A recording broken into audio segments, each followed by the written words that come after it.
मामा काय असतं बरं का, नाव उपलगलेलं डेंजर असते.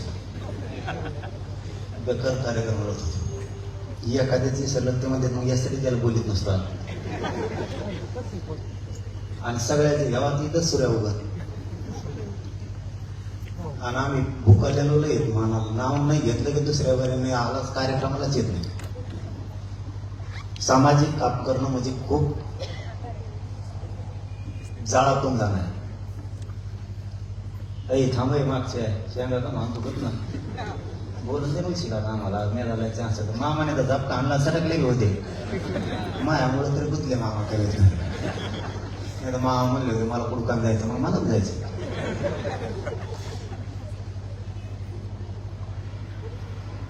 मला माझं सुंदर लग्न वकील साहेबाचा शब्द पाळला.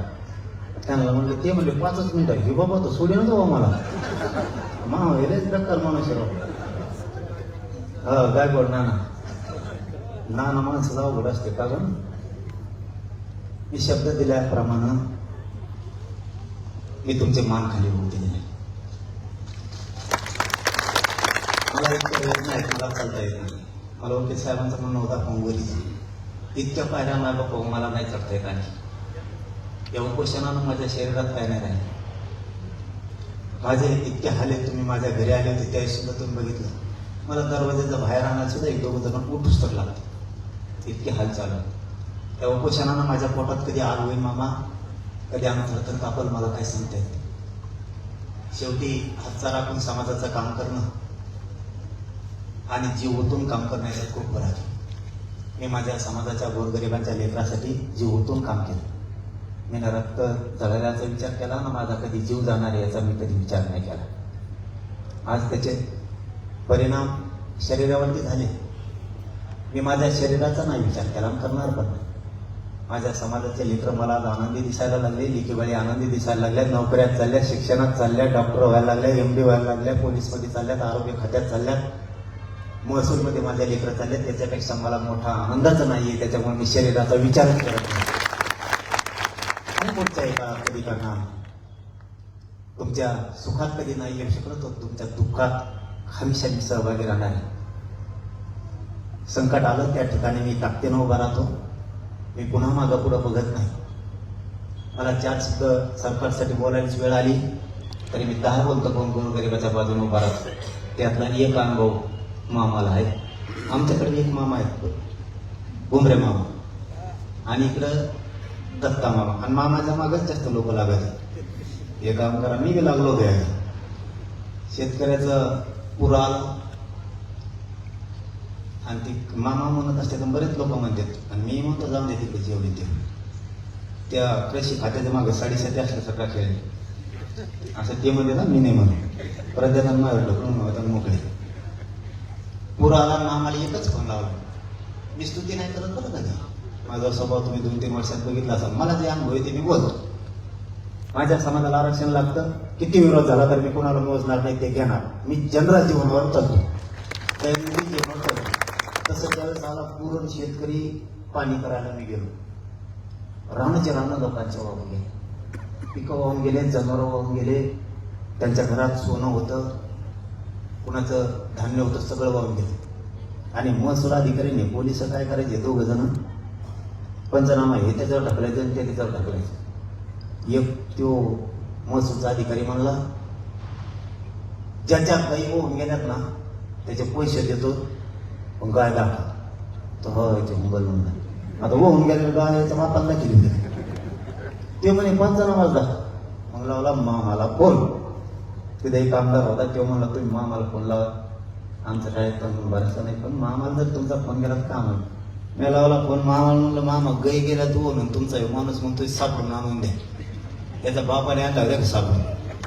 मामा म्हणले तुमचे जेवढ्या गायी त्या ओहून गेल्या असत्या लोकांच्या ना. मामा बरोबर आहे ना, व्हायचं परत गोल मायावर गेला ढकलून जाळ सगळा.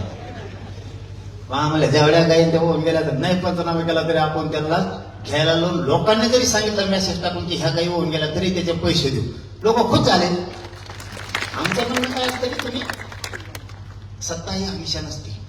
ज्या ज्या वेळेस हातात येईल त्या त्यावेळेस तिचं सोनं करता आलं पाहिजे. गोरगरिबांसाठी तुम्ही जीव ओतून करा. गोरगरीब कवा बोलाल तुम्हाला. हातात आलेली संधी शेतकऱ्यांसाठी त्याचा उपयोग होऊ द्या. आणि त्यावेळेचा मला एक अनुभव आहे. मी ते त्यांच्या हाताने ते काम करून दिलं आणि तसा कोण जाईल शिकत त्यांनाच नाही, कोणत्या मंत्र्यांना बिचारे सांगितल्यावर करताय. तसं मामा इथून पुढे गोरगरिबाचे कामं राज्यातले आता तुमच्याकडे करत जाता. गोरगरिबांचा दुवा लय भयानक असतो. ते दुवा कधी कमी पडणार नाही. तेवढं कर्जमाफीचं लपडं एकदा बघून घ्या. जूनमध्ये नेऊन घातले राव.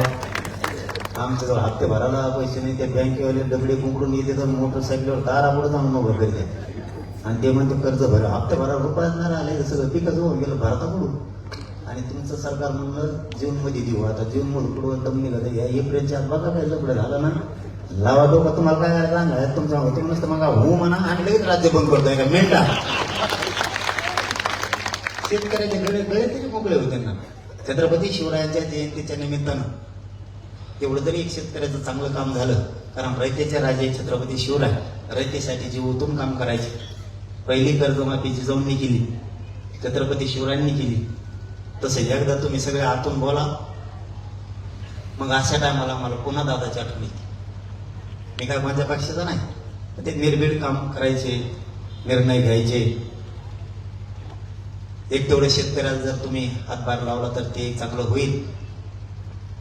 मी आपल्या भिगवण नगरीतल्या सगळ्या बांधवांना आयोजक टीमला खूप खूप शुभेच्छा देतो. मला जास्त वेळ मी कमवून उरकायला लावलं की जास्त वेळ उभा जरी राहिलं तरी माझा अंग थरथर कापतं. मला माझ्या बापावरही वेदना आहे त्या आरक्षणाच्या त्या उपोषणामुळं. आता मी बराच वेळ तुमच्याशी आणखीनही बोललो असतो. शेवटी त्या सांगितलेल्या वेदना कधी कमी होत नाही. परंतु शरीराचं नाटक नाही करता येत. पुढची ती लढाई कधी लढायची वेळ आली. एक जीवन भिगवण नगरीसह सगळं राज्य सज्ज राहा. शेवटी कोणी कोणाचं नसतं. आपल्याच लेकरं वळा, आपल्याच लेकरं वळे आपल्याला मोठ्या करावे लागणार आहे. आजचं शिक्षण महाग आहे, नोकऱ्या मिळत नाहीयेत, व्यवसायाला पैसा नाही. यामुळे ज्या ज्यावेळेस सामाजिक आपल्या आरक्षणापासूनच्या शेतकऱ्यांच्या लढाई असतील त्यावेळेस ताकदीने उतरत जा. मी तर मात्र कितीही शरीराला त्रास झाला तुमच्या लेकराच्या पदरात सुखाचं आरक्षणापासून व्यवसायापर्यंत सगळं दान टाकल्याशिवाय मागा हटणार नाही. हा माझा या भिगवणच्या नगरीतून तुम्हाला शब्द आहे. पुन्हा एकदा व्यासपीठावर सगळ्या मान्यवरांना,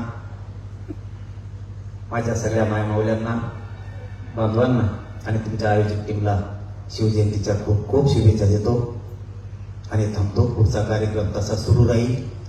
कुणीही उठू नका. मी सगळ्यांचे माफी मागून निघतोय. धन्यवाद सगळ्यांना. जय शिव.